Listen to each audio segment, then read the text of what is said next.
الحمدللہ رب العالمین والعاقبۃ للمتقین والصلاة والسلام علی اشرف الانبیاء والمرسلین اما بعد اعوذ باللہ من الشیطان الرجیم بسم اللہ الرحمن الرحیم یا ایہا الذین آمنوا اتقوا اللہ حق تقاتہ قال اللہ تبارک و تعالی فی القرآن المجید فی مقام آخر انما یخشی اللہ من عبادہ العلماء صدق اللہ العظیم و صدق رسولہ النبی الکریم ان اللہ و ملائکتہ یصلون علی النبی یا ایہا الذین آمنوا صلوا علیہ وسلموا تسلیما اللہم صلی علی سیدنا و مولانا محمد معدن الجود والکرم آلہ وصحبہ وبارک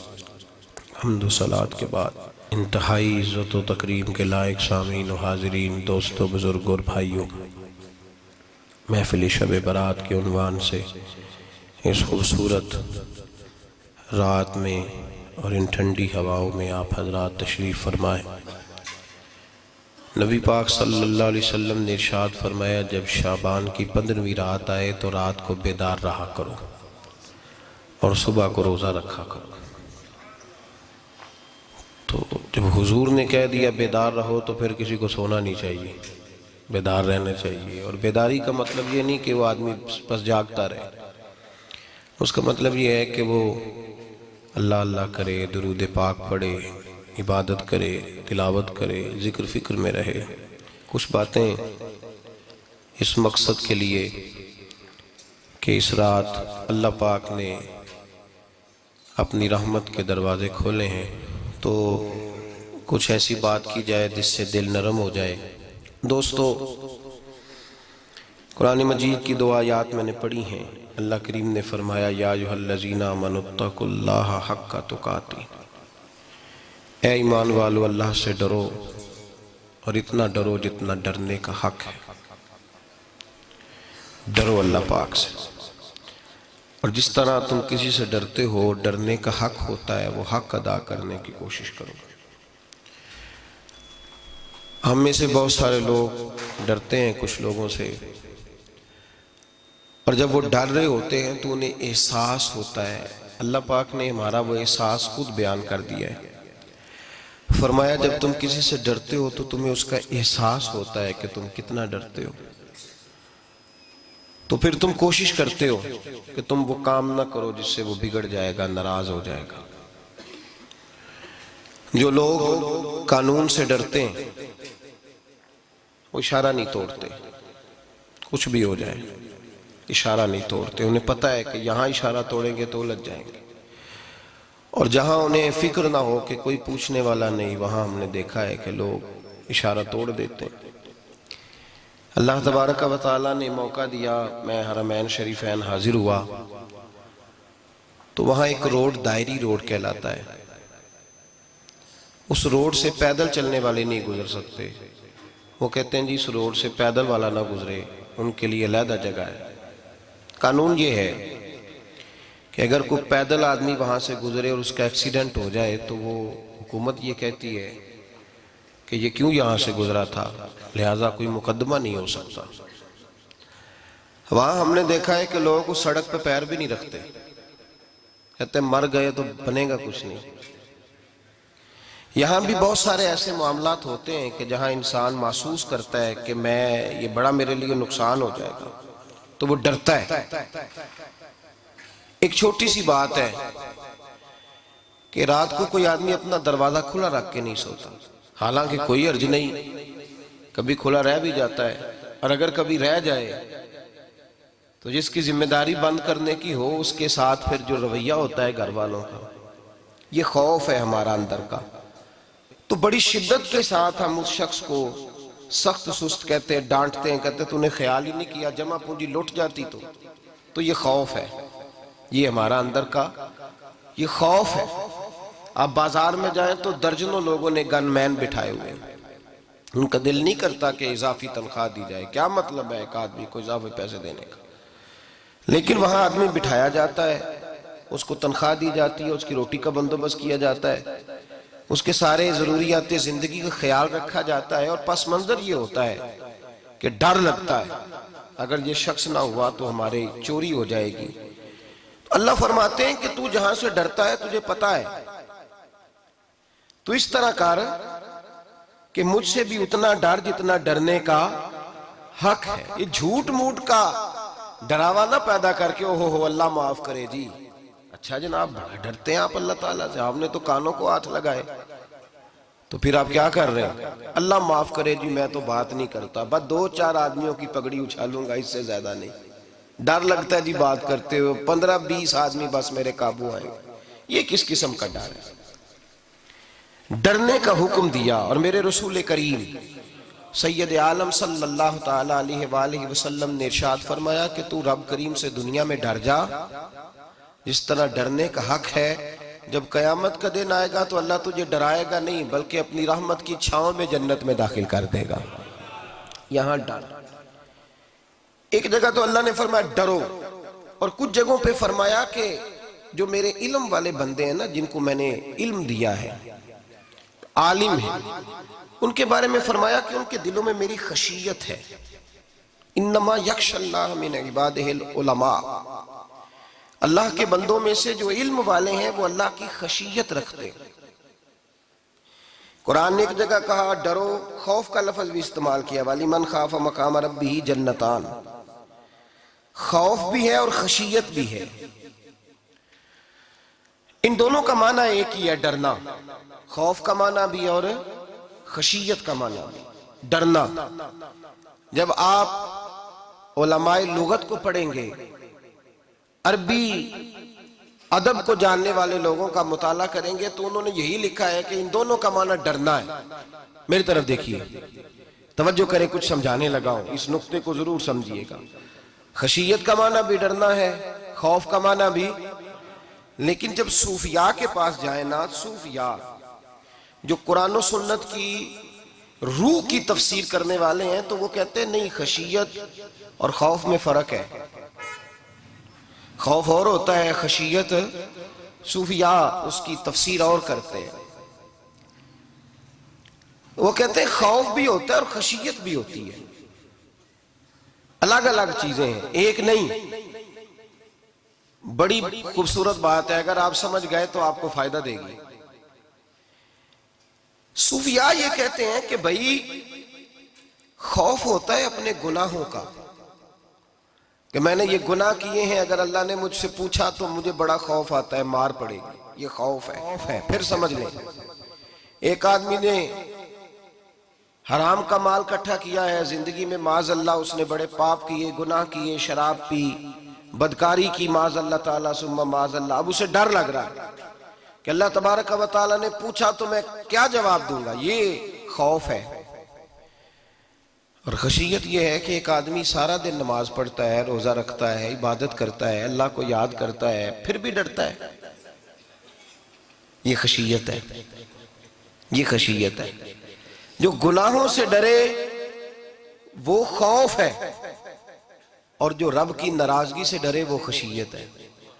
جو کہے یار میرا رب کہیں ناراض نہ ہو جائے، میرا رب کہیں مجھ سے، بڑی خوبصورت مثال دی۔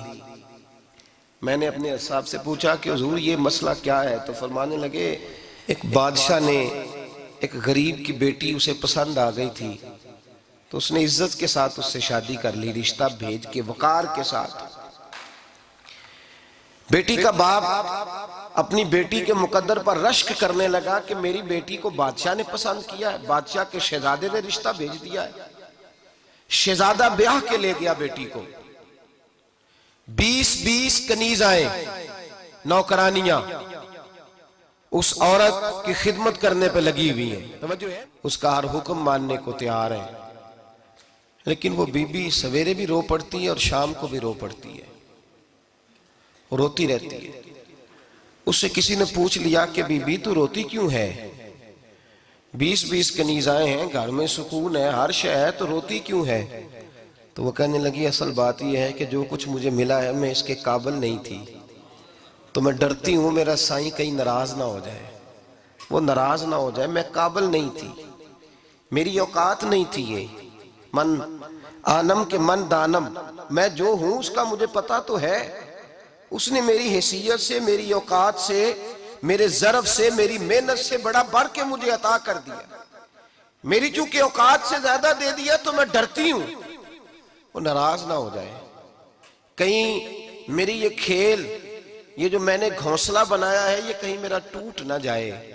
میرے بھائی، میرے رسول کریم سید عالم صلی اللہ علیہ وسلم کے امت کے اولیاء، صلحاء، صوفیاء، اتقیاء، صحابہ، اہل بیت، یہ لوگ جب روتے تھے تو یہ کوئی اس لیے نہیں روتے تھے کہ یہ آج دوپہر کو چینی میں ملاوٹ کر کے آئے ہیں تو اس لیے رو رہے ہیں رات کو، اس لیے نہیں روتے تھے کہ آج انہوں نے جو شکر بیچی ہے اس شکر کے اندر بورا ملایا ہوا تھا، اس لیے نہیں رو رہے کہ آج 10 15 20 لاکھ رشوت کا مال بینک میں جمع کر، اس لیے تھوڑی روتے تھے، یہ تو اس لیے روتے تھے کہ اللہ تو نے بڑا کچھ عطا کیا ہے، کہیں ہم سے ناراض نہ ہو جانا، یہ تو اس کی خشیت میں رو رہے تھے۔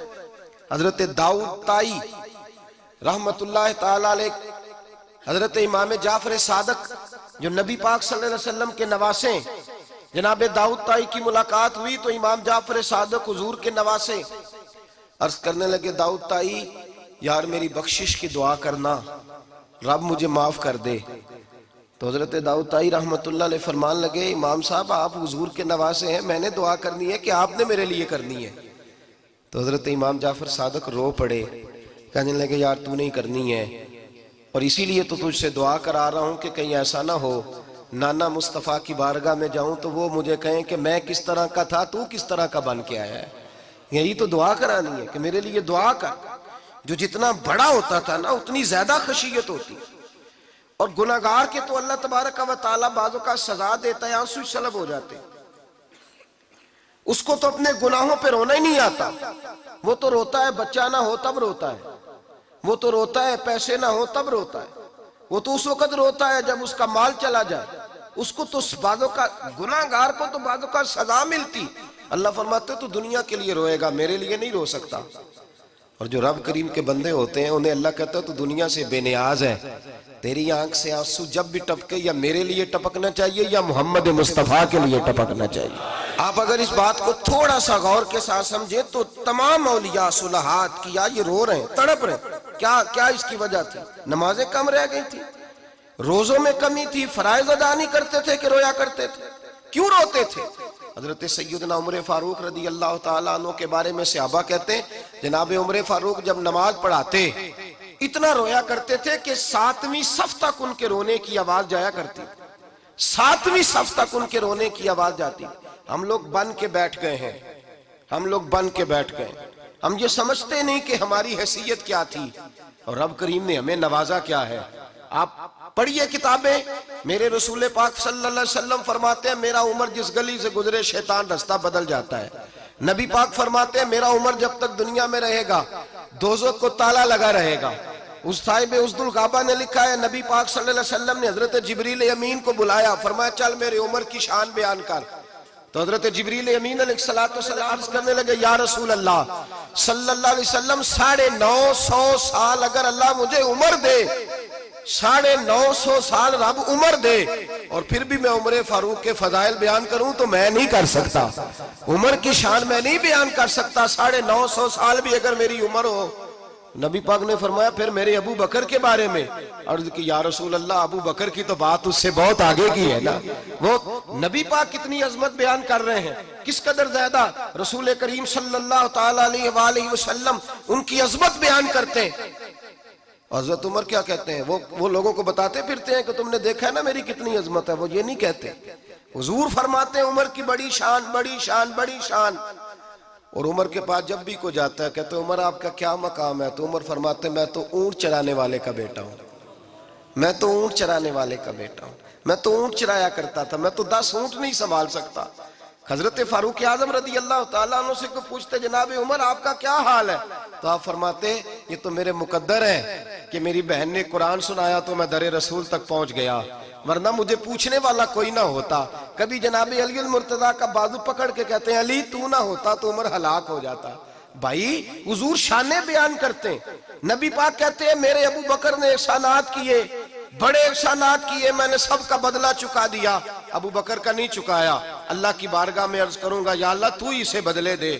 اور جناب ابو بکر صدیق سے کوئی پوچھتا ہے ابو بکر آپ کا کیا حال ہے، تو ابو بکر صدیق فرماتے ہیں مجھ سے میرے اندر کا عالم نہ پوچھو، اگر قیامت کے دن اعلان ہوا نا کہ سارے لوگ بخشے گئے ایک باقی بچا ہے تو مجھے ڈر لگتا ہے اکیلا ابو بکر ہی بچ جائے گا جو نہیں بخشا جائے گا، مجھے ڈر آتا ہے۔ تو بھائی پن کے بیٹھ گئے لوگ، لوگوں کو پوچھ کر کے دیکھیں، کہتے ہیں کیا پاپ کیا ہے، کیا ہو گیا ہے؟ خشیت سے کانپتی ہوئی روحیں، تڑپتے ہوئے میرے رسول پاک کے غلام، اولیاء اللہ صوفیاء کرام کے رونگٹے کھڑے ہیں رب کریم کے خوف سے، جو جتنا مالک کو جانتا ہے اتنا کانپ رہا ہے، اتنا ڈر رہا ہے، جس کی آنکھوں سے آنسو خشک ہے، مطلب یہ ہے یہ رب کو جانتا ہی نہیں، اسے کیا خبر اس کا جلال کتنا ہے، اسے کیا خبر اس کا عذاب کتنا ہے، تو کیا جانے ان بطش ربک لشدید، جب وہ پکڑتا ہے تو بڑا سخت پکڑتا ہے۔ حضرت عثمان غنی کو 3 دفعہ میرے نبی پاک نے فرمایا جنتی ہے، جنتی ہے، العثمان فی الجنہ، العثمان فی الجنہ، العثمان فی الجنہ، 3 دفعہ حضور نے جنت کی بشارت دی۔ میرے مصطفیٰ کریم نے فرمایا میرا عثمان گلی سے گزرے تو فرشتے بھی اس کی حیا کرتے ہیں۔ جناب عثمان غنی جن کو میرے نبی نے 2 بیٹیاں دے کے کہا عثمان میری 100 بیٹی بھی ہوتی، ایک کے بعد دوسری انتقال کرتی جاتی تو میں ساری تیرے نکاح میں دے دیتا، وہی حضرت عثمان غنی قبر پہ کھڑے ہیں حضور کے وصال کے بعد، ایک قبر پہ کھڑے، آنکھوں سے آنسو جاری ہے، داڑھی ساری آنسوؤں سے بھر گئی ہے، روتے ہی جاتے ہیں، روتے ہی جاتے ہیں۔ غلام کہتا عثمان یار رونا ہمیں چاہیے، رونا ہمیں چاہیے، جن کو کوئی بشارت نہیں اور آپ کو تو 3 بشارتیں، روتے کیوں ہو؟ جناب عثمان غنی فرمانے لگے جس مصطفیٰ نے مجھے جنت کی بشارت دی اسی رسول نے فرمایا تھا قبر آخرت کی منزلوں میں سے پہلی منزل ہے، آخرت کی منزلوں میں سے پہلی منزل۔ سوچتا ہوں اگر رب کریم نے عثمان سے حساب پوچھ لیا حساب کیسے دینا ہے، میرے مصطفیٰ کریم نے، یہ تو بات ہے نا جناب عمر کی، یہ تو بات ہے حضرت عمر کی، حضرت ابو بکر کی، جناب عثمان غنی کی، اور جس شیر خدا کے بارے میں نبی پاک نے فرمایا علی منی وانا من علی، فرمایا علی اور میں 2 نہیں، میں علی ہوں اور علی میں ہے، جن کو فرمایا من کنت مولا ہوں وہذا علی مولا، جس کا میں مولا اس کا علی بھی، اس کا علی بھی، جس مولا علی شیر خدا کو یہ درجہ دیا۔ ولی المرتضی اٹھے ہیں، نماز کا وضو کیا ہے، مصلی کی جانب جانے لگے تو جناب علی کا وجود تھر تھر کانپنے لگا، تھر تھر چھم چھم آنسو برسنے لگے۔ حضرت سیدنا امام حسن آگے بڑھے، ابا جی کیا ہوا؟ فرمایا حسن ڈر رہا ہوں، مالک کی بارگاہ میں جا رہا ہوں، کہیں رب علی کو دھتکار ہی نہ دے، کہیں مالک علی سے حساب ہی نہ پوچھ لے، کہیں اللہ تبارک و تعالیٰ ناراضگی کی نظر سے نہ دیکھ لے۔ او بھائی ہم لوگ اتنے دلیر، اتنے تگڑے، اتنے سیاہ، اتنے عقل مند، اتنے گناہوں کے پیچھے پہاڑ ہیں، لیکن مجال ہے کوئی ایک قطرہ وہ آنسو جو ہم نے سنبھال کے رکھے ہیں دنیا داری پہ بہانے کے لیے۔ کبھی اپنا حساب کر، کبھی سوچ، روز شکوہ کرتا ہے، کہتا ہے میرے پاس پیسے نہیں، گاڑی نہیں، کار نہیں، کوٹھی نہیں، سرمایہ نہیں۔ کبھی سوچ جو کچھ ہے اگر رب کریم میرے اور آپ کے اعمال دیکھے تو ہماری حیثیت ہے کہ وہ سارا کچھ ہمیں دیا جاتا، ہماری اوقات تھی کہ وہ ہمیں دیا جاتا جو اس نے دیا ہے۔ ٹٹول کے دیکھیں، عمر گزر گئی شکوے کرتے، ذرا پلٹ کے دیکھیں، اگر ہمارے گناہ اور ہماری نیکیاں اکٹھی کی جائیں تو ہم جزا والے نہیں سزا والے نکلتے ہیں معاذ اللہ۔ محمود غزنوی بڑا پیار کرتے تھے ایاز کے ساتھ، بڑا پیار کرتے تھے، نوازا کرتے تھے، روز کوئی نہ کوئی تحفہ ملتا تھا ایاز کو۔ کچھ حسد کرنے والوں نے کہا محمود تو اسے تحفے دیتا ہے اور یہ جنگل میں اسلحہ اکٹھا کر رہا ہے، یہ تیرے خلاف علیحدہ سے فوج تیار کر رہا ہے، کچھ وقت آئے گا یہ تجھے چھوڑ کے علیحدہ سے بادشاہی کا دعویٰ کر دے گا۔ محمود غزنوی کہنے لگے یہ کس طرح کی بات؟ کہا تمہیں پتہ ہے کہ ایاز عصر سے لے کر عشاء تک کہاں رہتا ہے؟ محمود کہنے لگے یار واقعی میں نے کبھی پوچھا تو نہیں، شک کا بیج بو دیا، شک کا بیج بو دیا۔ محمود غزنوی کہنے لگے اچھا آج میں پیچھا کروں گا، تفتیش کروں گا، تحقیق کروں گا کہاں جاتا ہے۔ تحقیق کروں گا۔ محمود غزنوی نکلے پیچھا کرنے۔ عصر کے بعد ایاز نے جنگل کا رخ کیا، محمود بھی پیچھے پیچھے ہو لیے۔ کہتے ہیں جنگل کے بیچ جا کے ایک جھونپڑی آئی، اس جھونپڑی کے اندر ایاز گئے، دروازہ کھولا، اندر چلے گئے۔ مجھے بڑا غصہ تھا کہ ہر بات مجھے بتاتا ہے، یہ کیوں نہیں بتائی؟ جب ایاز اندر گئے تو میں نے زور زور سے دروازہ کھٹکھٹایا غصے کے ساتھ۔ ایاز نے دروازہ کھولا، باہر آئے، میں نے کہا پیچھے ہٹ۔ ایاز پیچھے ہٹے تو میں اندر چلا گیا۔ محمود کہتے ہیں جب میں اندر گیا تو میں نے اس جھونپڑی میں ایک پرانا کرتا لٹکا ہوا دیکھا، ایک ٹوٹے ہوئے جوتے پڑے ہوئے دیکھے، ایک چھوٹا سا ڈنڈا دیکھا، ایک مٹکا، ایک پیالہ دیکھا۔ میں نے ساری تلاشی لی تو چند ٹوٹی پھوٹی پرانی چیزیں۔ میں نے کہا ایاز یہ کیا ہے؟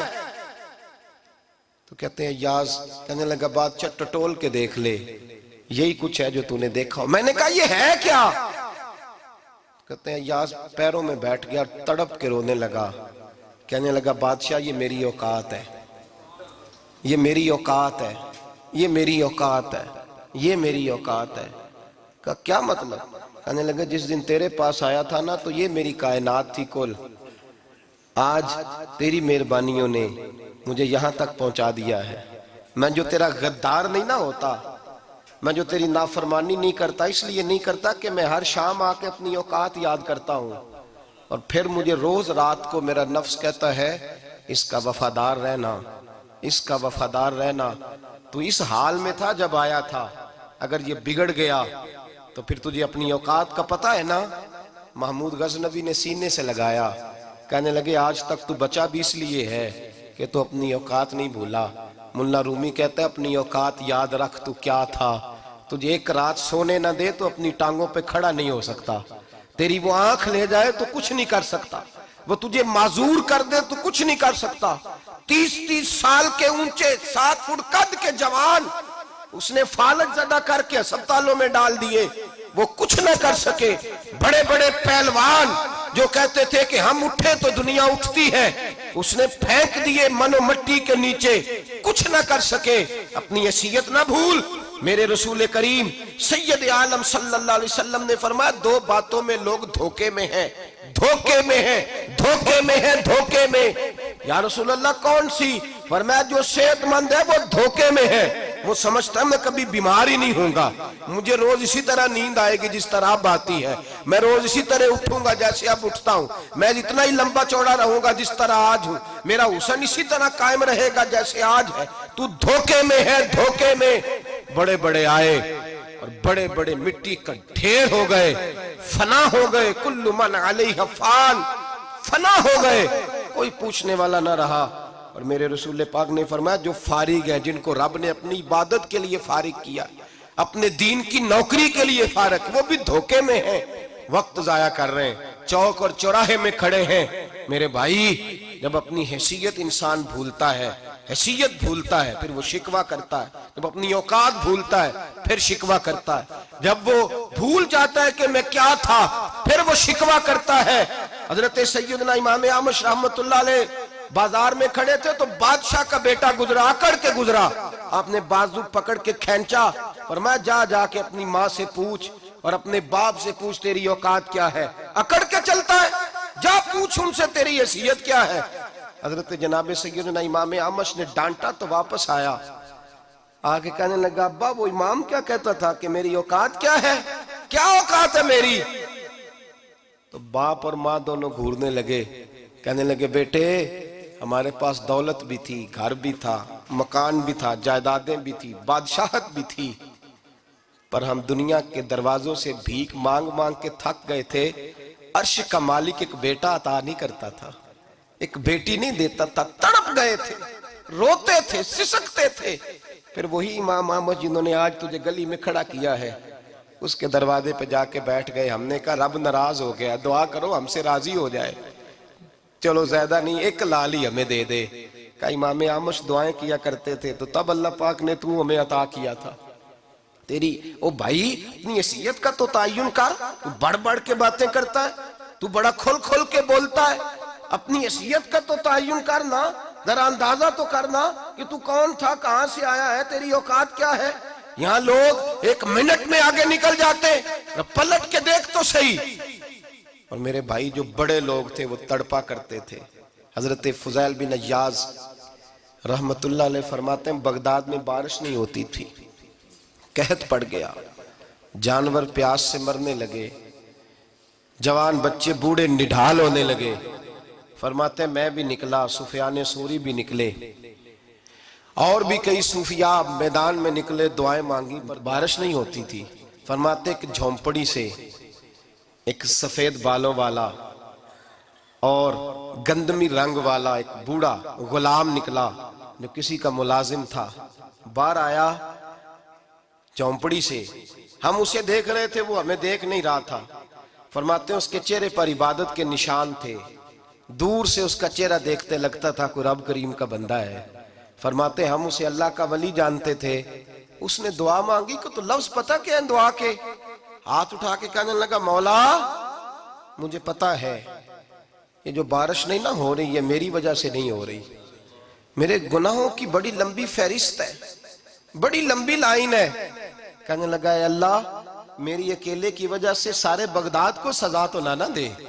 رب کریم جوان بھوکے، بچے بھوکے، مائیں ترس گئیں، بچے ترس گئے، جانور پانی کے قطرے، اللہ گناہ تو میرے اکیلے کے ہیں اور ان سب کو سزا کیوں دیتا ہے؟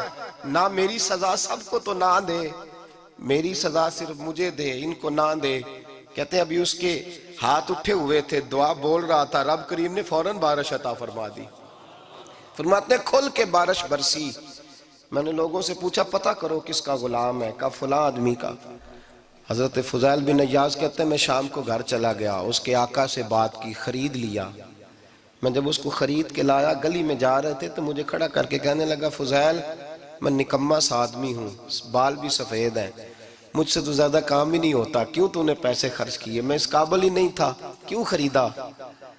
تو حضرت فضیل ابن عیاض کہتے ہیں میں نے اس کو کہا کل جو تو نے دعا مانگی تھی تو نہیں دیکھ رہا تھا، ہم دیکھ رہے تھے، تو مقبول ہے رب کریم کی بارگاہ کا، تجھے اس لیے خرید کے لایا ہوں، تو مقبول ہے۔ کہتے ہیں یہ لفظ سنے تو ٹھہر گئے، وہ کہنے لگے اچھا آقا مجھے 5 منٹ کا وقت ملے گا؟ میں نے کہا ہاں ہاں ضرور ملے گا۔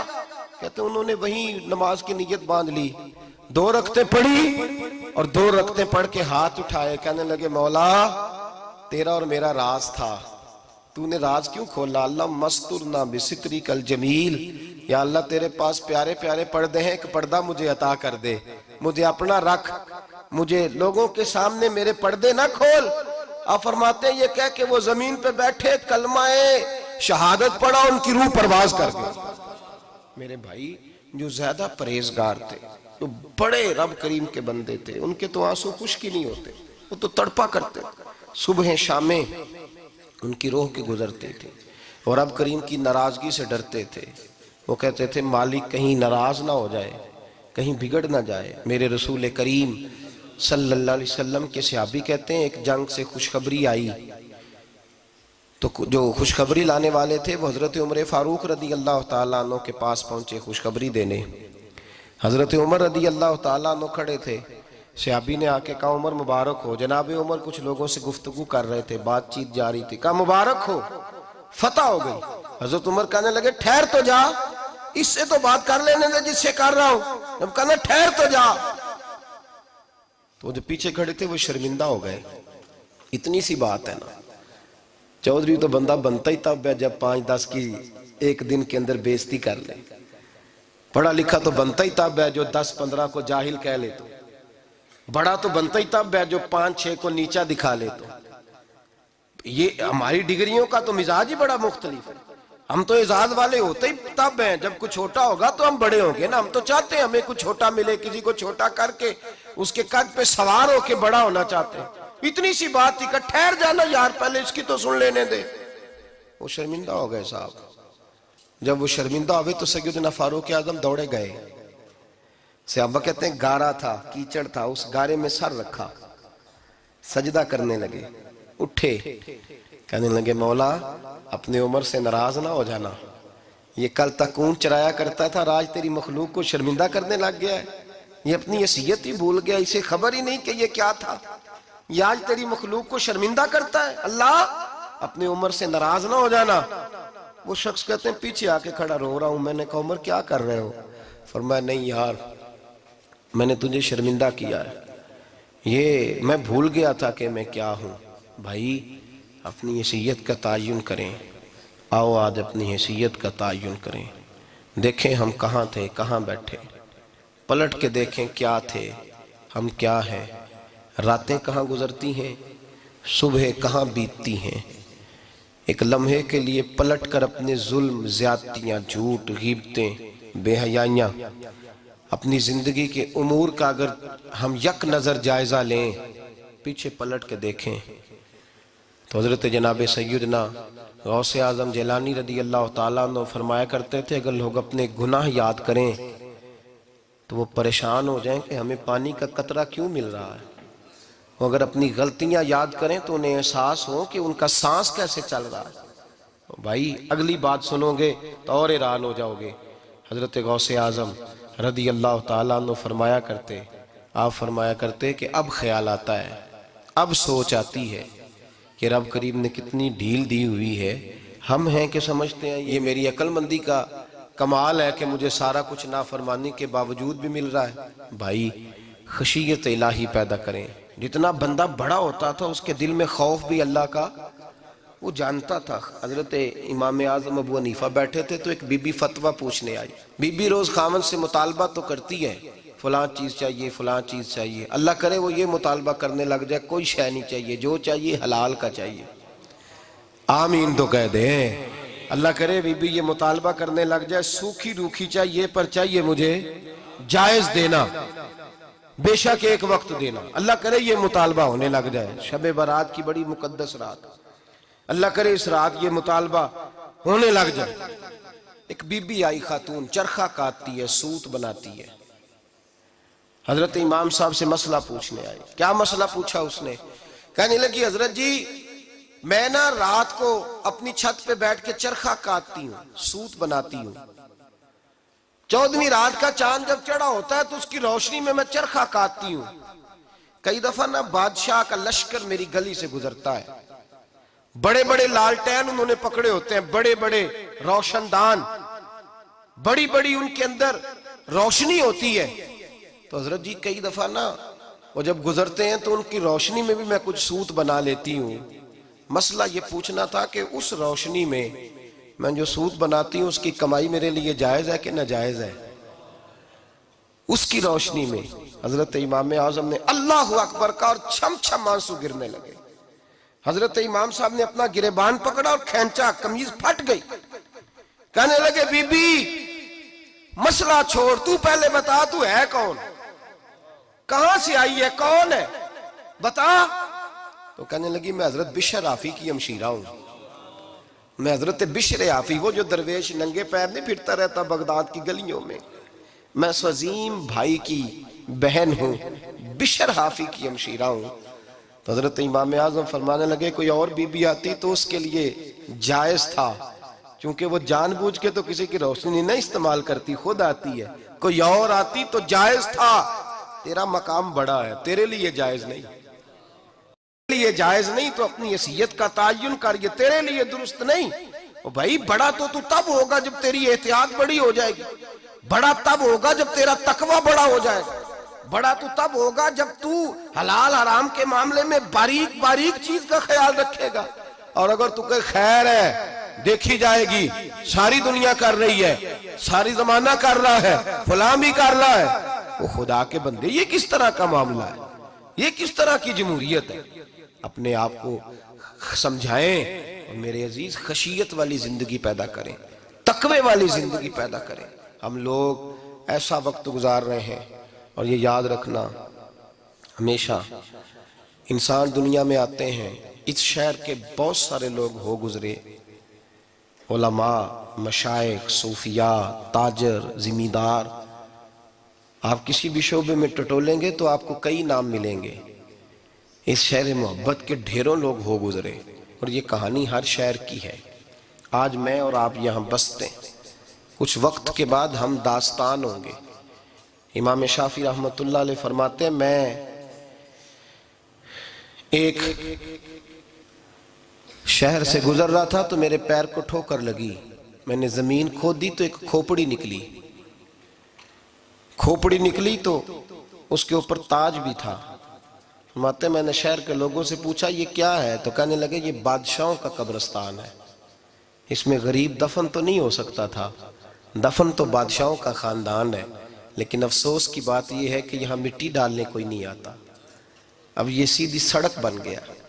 بھائی کبھی پلٹ کے دیکھ، ہزاروں لوگ آئے، اس روڈ سے کروڑوں لوگ گزرے اور منزل کو چلے گئے، لوگوں نے یاد نہیں رکھا۔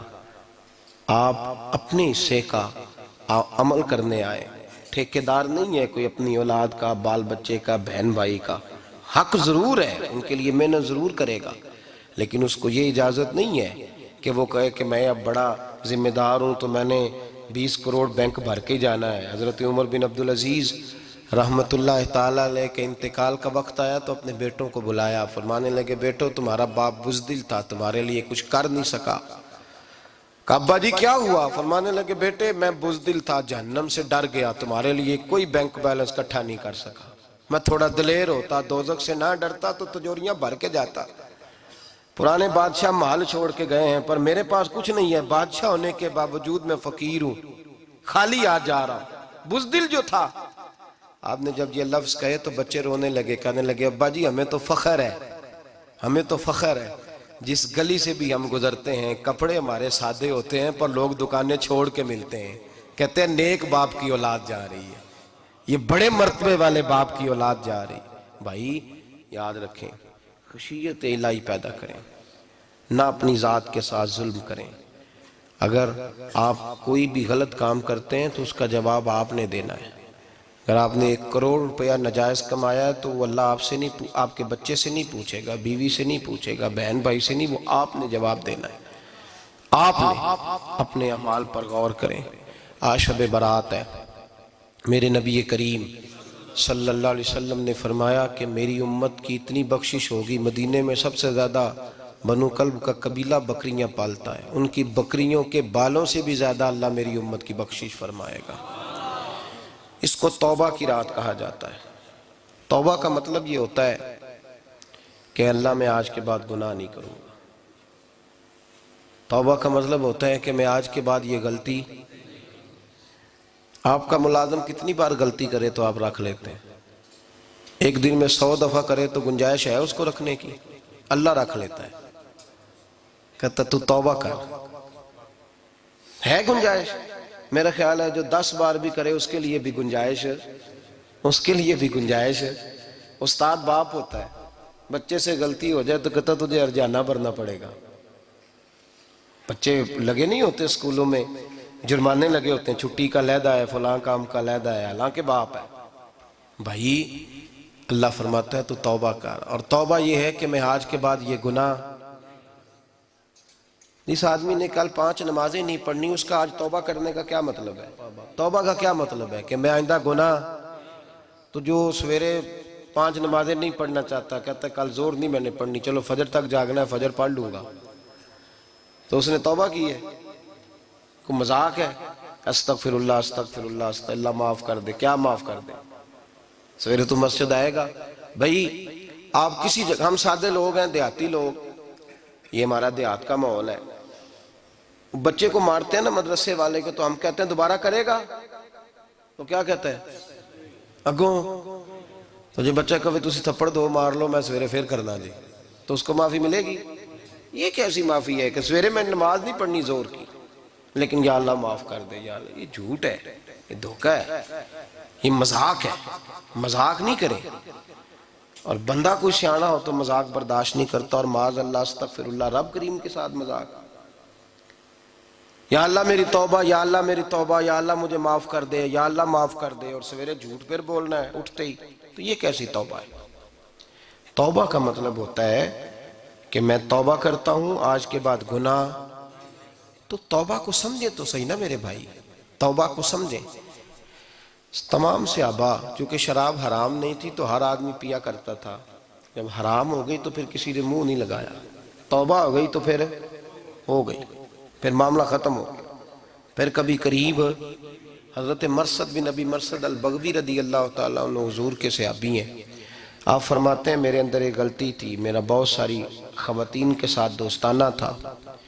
نبی پاک کی بارگاہ میں جب میں گیا اسلام کی بائعت کی تو حضور نے فرمایا تیری نظر جھکی رہنی چاہیے، خبردار کسی عورت سے تیرا، کہتے ایک نصیحت نبی پاک نے کی۔ آپ فرماتے ہیں میں نے اپنے دل کو اس طرح سمجھایا کہ عورتیں اگر میرے پاس آ کے کھڑی ہوتی تھی تو میرے اندر کا وجود کہتا تھا کہ ہو ہی نہیں سکتا میری توجہ جائے، اس لیے کہ توبہ کی ہے، اب دوبارہ ادھر توجہ جا سکتی۔ میرے بھائی توبہ کو اس کے مفہوم کے ساتھ توبہ کریں، جھوٹ نہیں بولیں، گناہ نہیں کریں۔ میرے رسول کریم صلی اللہ علیہ وسلم نے فرمایا استغفار پڑھا کرو، میں دن میں 100 مرتبہ استغفار کرتا ہوں۔ حضور کہتے ہیں میں دن میں، حضور 100 دفعہ دن میں استغفار کرتے۔ امام حسن کے پاس ایک شخص آیا، کہا میرے پاس اولاد نہیں، فرمایا استغفار پڑھ۔ ایک پھر آ گیا، اس نے کہا حضور میرے پاس روزی نہیں، فرمایا استغفار پڑھ۔ ایک اور آیا، اس نے کہا حضور بیماری بڑی ہے گھر میں، فرمایا استغفار کر۔ آپ کے صاحبزادے بیٹھے تھے، کہا ابا جی جو آتا ہے آپ استغفار ہی بتاتے ہیں۔ آپ فرمانے لگے جب کوئی بندہ توبہ کرتا ہے تو رب راضی بڑا ہوتا ہے۔ تو میں نے سب کو توبہ کا وظیفہ بتایا ہے، جس کی جو بھی مجبوری ہو اگر توبہ کر لے تو اللہ تعالیٰ اسے آسانی عطا کر دیتا ہے، اللہ اس پہ نظر رحمت کر دیتا ہے۔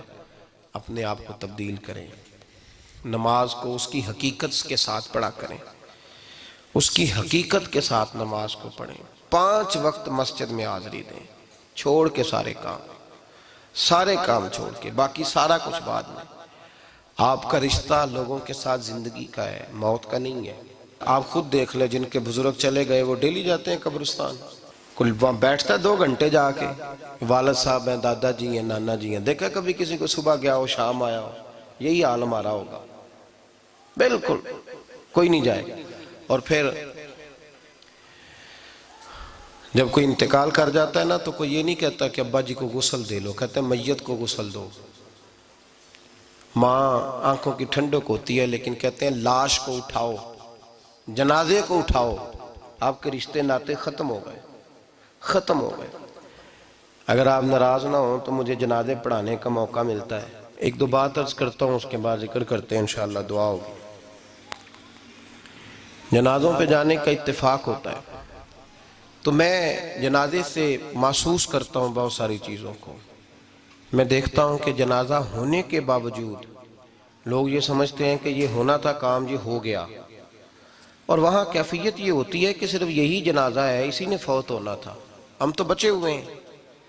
قرآن پاک سے محبت کرنا، قرآن پاک پڑھنے والوں سے پیار کرنا، قرآن کے مدارس کو آباد کرنا، یہ بڑا مشکل ہوتا جا رہا ہے۔ ہم ایک مدرسہ چلاتے ہیں، ہم محسوس کرتے ہیں کہ یہ بڑا کٹھن معاملہ ہے، بڑا کٹھن۔ ایک تو تنقید کی نظر بھی سب سے زیادہ اداروں کی طرف ہوتی ہے، اور سب سے کم تعاون بھی اداروں کے ساتھ ہوتا ہے، مجبوری کے ساتھ ادارے وقت گزارتے ہیں۔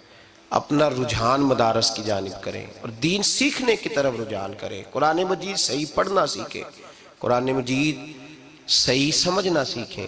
اور پھر میرے بھائی جو آیات آپ کو ضروری ہیں، نماز جنازہ ہے، وضو ہے، غسل ہے، آپ کے روزمرہ کے معاملات ہیں، وہ کسی اچھی قاری سے، اہل سنت کے کسی شخص سے ان کی درستگی کرائیں، اپنے معاملات پہ غور کریں، یہ ان کوتاہیوں سے باہر آئیں، قرآن پاک سے محبت کریں اور دینداروں کے ساتھ جڑیں۔ ایک گزارش آپ سے اور کرنی ہے، اس کو بھی کھلے دل کے ساتھ سنیے گا، کھلے دل کے ساتھ۔ یہ شب برات کی رات ہے اور میں ذمہ داری کا مظاہرہ کرتے ہوئے بات کرنا ضروری سمجھتا ہوں۔ آپ کسی پیر صاحب سے ملیں، کسی آستانے پہ جائیں، یہ کچھ گزارشات ہیں، بات میری ختم ہو گئی وہ کر کے میں دعا کرنے لگا ہوں، تو شریعت اسلامیہ کا ضرور پاس اور لحاظ کریں۔ یہ دیکھیں جس صوفی کے پاس، درویش کے پاس، جس کو آپ پیر سمجھ رہے ہیں، اسے کوئی قرآن حدیث بھی آتا ہے، وہ کوئی سنت شریعت کا بھی پابند ہے۔ میری اپنی جماعت سے ہاتھ باندھ کے گزارش ہے، خدا را اب بس کر دیں، بڑی تباہی ہو گئی اور لمبی چوڑی ہو گئی، تھک گئے ہم کہہ کے۔ لوگ سمجھتے نہیں اس چیز کو۔ اعلیٰ حضرت فاضل بریلوی نے لکھا ہے، ادھر دیکھیں، اعلیٰ حضرت نے لکھا ہے کندھوں تک بال رکھنا جائز ہے، کندھوں تک، کندھوں سے نیچے رکھنا حرام ہے۔ کیسے اس شخص کو لوگ پیر مان لیتے ہیں جس نے داڑھی سنت سے چھوٹی رکھی ہوئی ہے؟ بال بڑے رکھے ہوئے ہیں، یہ ملنگ صاحب ہیں، ان تماشوں سے باہر آ جائیں، اللہ تبارک و تعالیٰ کی بارگاہ کی طرف رجوع کریں۔ ہم دم کے قائل ہیں، درود کے قائل ہیں، میں سارا دن پتہ نہیں بیسیوں تعویذ لکھ کے دیتا ہوں، ہمارے بزرگوں کا طریقہ ہے، یہ چیزیں جائز ہیں، ان کی شریعت میں اصل ہے، دلیل ہے، لیکن کل دین یہ نہیں ہے۔ اپنے آپ کو بچائیں اور علم کی طرف رجوع کریں، تقوی کی طرف رجوع کریں، ان ظالموں سے، بہروپیوں سے اپنے آپ کو بچائیں۔ اور میں ان لوگوں کو بھی دعوت فکر دیتا ہوں جو ہمیں روز آ کے کہتے ہیں یہ تمہارا پیر تو یہ تمہارا پیر، جب ہم خود کہہ رہے ہیں ہمارا نہیں، تو ہم کسی شرابی کبابی کو اٹھا کے کہہ دیں یہ تمہاری جماعت کا بندہ ہے تو تم رکھ لو گے؟ کہو ہم اگر کہہ دیں تمہاری جماعت یہ درس دیتی ہے تو تم مان لو گے؟ یہ کیا بات ہوئی؟ اگر کسی جماعت کا کوئی شخص غلط ہے، اور ہم درباروں والے نہیں، ہم تو مسجدوں والے لوگ ہیں، دربار تو ایک ضمنی چیز ہے، بن بھی جائے تو ٹھیک ہے، ورنہ تو میرے نبی پاک نے فرمایا ہر مومن کی قبر جنت کا باغ ہوتی ہے، تو اندر دربار ہی بنا ہوا ہے، جنت کھلی ہوئی ہے، اوپر بلڈنگ بننا اتنا ضروری کام مہربانی فرمائیں۔ ایک تو اپنے آپ کو دین کی طرف راغب کریں، رمضان شریف آئے گا اپنی اصلاح کی کوشش کریں، اور جب کسی دینی مجلس میں جائیں تو روح کی دنیا لے کر کے جائیں، کچھ سیکھنے کے ارادے سے جائیں، کچھ درس لینے کے ارادے سے جائیں، جمعے پڑھیں، دروس سنیں، تو کچھ لینے کے ارادے سے جائیں، اور دین کی خدمت میں اپنے حصے ڈالنے کی کوشش کریں۔ اس سے صرف چندے کا معاملہ نہیں، اس سے مراد یہ ہے کہ اپنی اولاد کو، اپنے بچے کو، اپنے آپ کو دیندار بنائیں، یہ آپ کا دین میں حصہ ہوگا، یہ آپ کا دین کے ساتھ تعاون ہوگا۔ آخری بات میرے بھائی آپ حضرات سے یہ ہے، اس کو ضرور سمجھیں، خواتین کو پردے کا پابند کریں، ان کو پردہ داری سکھائیں، پردہ شریعت میں ضروری ہے، اور جواب دہ عورت نہیں ہوگی، اس کا خامند ہوگا، اس کا باپ، اور اس کا اگر بھائی بڑا سربراہ ہے تو وہ جواب دہ ہوگا کہ عورت بے پردہ کیوں نکلتی ہے۔ تہذیب کے نام پر بد تہذیبی نہ کریں، خبردار کوئی ایسا کام نہ کریں جس سے اللہ رسول ناراض ہو، ان کو پردے کا پابند کریں، بغیر برقعے کے، بغیر مکمل نقاب کے، بالکل عورت کو اجازت نہ دیں گھر سے نکلنے کی، سختی کریں، اور ان کو سمجھائیں کہ ہمارا تعلق یورپ کے ساتھ نہیں، ہمارا تعلق خاتون جنت حضرت فاطمہ الزہرا کے ساتھ ہے، ان کو پابند کریں۔ اور یہ میں ذمہ داری سے بات کہہ رہا ہوں، مرد ذمہ دار ہے اگر اس کی عورت باپردہ نہیں ہے، وہ ذمہ دار ہے، اور اللہ کی بارگاہ میں اس کی کوئی بات قابل قبول نہیں ہوگی۔ اور شب برات کی رات اتنے لوگ گواہ ہیں کہ یہ پیغام آپ کو پہنچایا گیا، آپ کو پہنچایا گیا، آسمان زمین اور ہوا گواہ ہے کہ ہمیں یہ بات پہنچائی گئی کہ ہمیں ان کو پردہ کرانا ہے۔ ذکر ہوگا، ذکر کیا ہے؟ ذکر ہے اللہ کو یاد کرنا، اور میرے نبی پاک صلی اللہ علیہ وسلم نے ایک حدیث میں فرمایا رب کا ذکر اس طرح کرو کہ لوگ تمہیں دیوانہ سمجھے۔ یہ لوگ باتیں کرتے ہیں تو کھول کھول کے، اللہ کے ذکر کی باری آتی ہے تو تھک سے جاتے ہیں، تھک کے ذکر نہیں کریں، ذکر کریں تو پوری دل جمی کے ساتھ، سرور کے ساتھ، کیف کے ساتھ، اور آج کر کے تو دیکھیں بھلا ذکر میں ہوتا کیا ہے، یہ لذت کیا ہے، یہ کیف کیا ہے۔ میرے بچے چھوٹے مجھ سے کہتے ہیں ذکر لمبا کرایا کریں، میرا بیٹا اکثر مجھے کہتا ہے ذکر جو ہے نا وہ جب آپ بڑا لطف آتا ہے ذکر میں، ذکر تو ایک کیفیت ہے، لگ جائے تو اس کا ایک اپنا ذائقہ ہے، تو ذکر کریں اللہ کا، درود شریف پڑھیں۔ دعا کیا ہے؟ آج لائٹ کو بند کر کے جب ہمارے ہاں ذکر ہوتا ہے، دعا ہوتی ہے، تو ہمارے بزرگ یہ کہتے ہیں ہم ثابت یہ کرنا چاہتے ہیں کہ ہم مجمع میں نہیں بیٹھے، یا اللہ تیری بارگاہ میں بیٹھے ہیں، ہمیں تو ساتھ والا دیکھ نہیں پا رہا، دعا مانگیں، اور اللہ سے مانگیں تو کھول کے مانگیں۔ اور آج اگر ہو سکے نا تو کوئی ایک آدھ قطرہ گرا ہی دے۔ میرے نبی پاک نے فرمایا محفل میں چند لوگ بھی رو پڑیں تو سب کا کام بن جاتا ہے۔ آپ میں سے کوئی نیک آدمی ایسا ہوگا تو ہمارے جیسے کئی گناہگاروں کو ساتھ اللہ اس پہ فضل فرمائے گا۔